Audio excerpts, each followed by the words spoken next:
quiero invitarte a considerar brevemente un versículo que encontramos en el Salmo 30, versículo 5. Salmo 30, versículo 5 dice así: porque un momento será su ira, pero su favor dura toda la vida. Por la noche durará el lloro, y a la mañana vendrá la alegría. Es un texto escrito por el salmista David en un momento muy complicado de su vida. Había salido de problemas derivados de enfermedad, de conflicto, como consecuencia del pecado. Hay varios momentos en la historia del rey David donde se puede ubicar este salmo, y al final es un salmo que se va a cantar en la dedicación de su casa.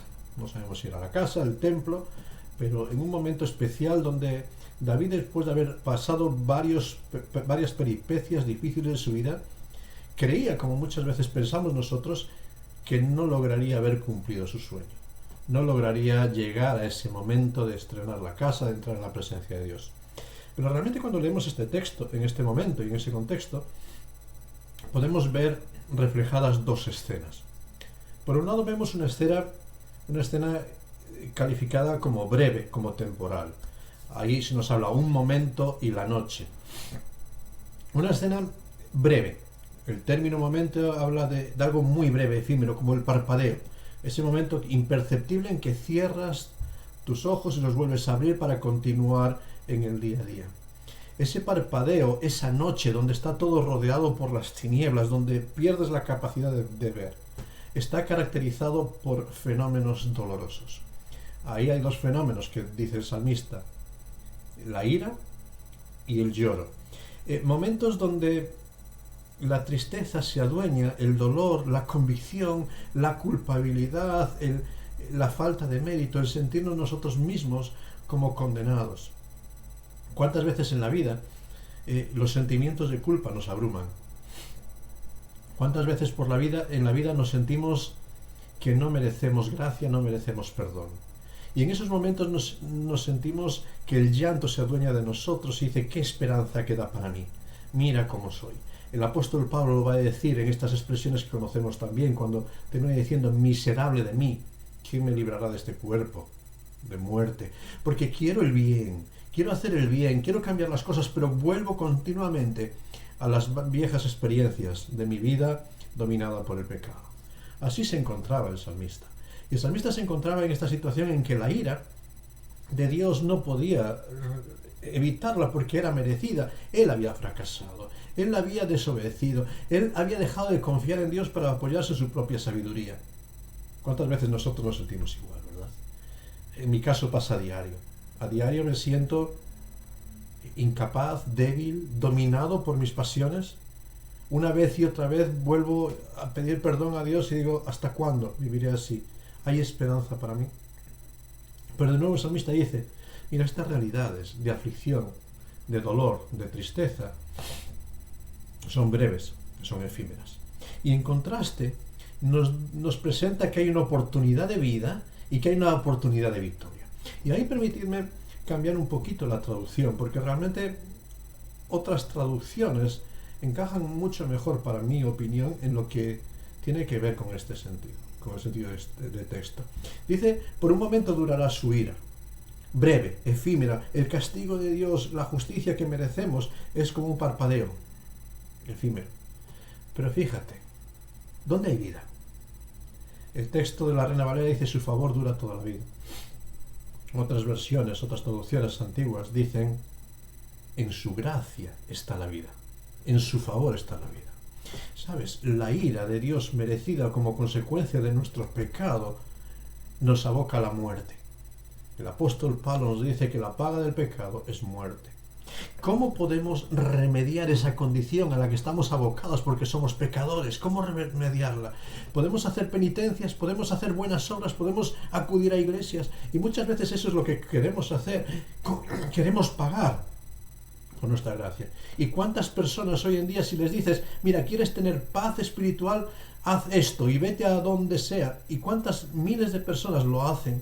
¿Y cuántas miles de personas están cautivas por intentar comprar lo que no pueden comprar? La gracia. Dice: la vida está en el favor de Dios, no por obras, Por gracia sois salvos por medio de la fe. Y esto no es de vosotros, sino que es un don de Dios, no por obras para que nadie se gloríe. No hay nada que yo pueda hacer para alcanzar el perdón. Sin embargo, Dios lo ofrece en su gracia, en el favor de Dios, en el amor de Dios eterno, inquebrantable. Hay perdón. Fíjate qué cambio tan maravilloso. En contraste con lo que yo merezco, está la gracia de Dios.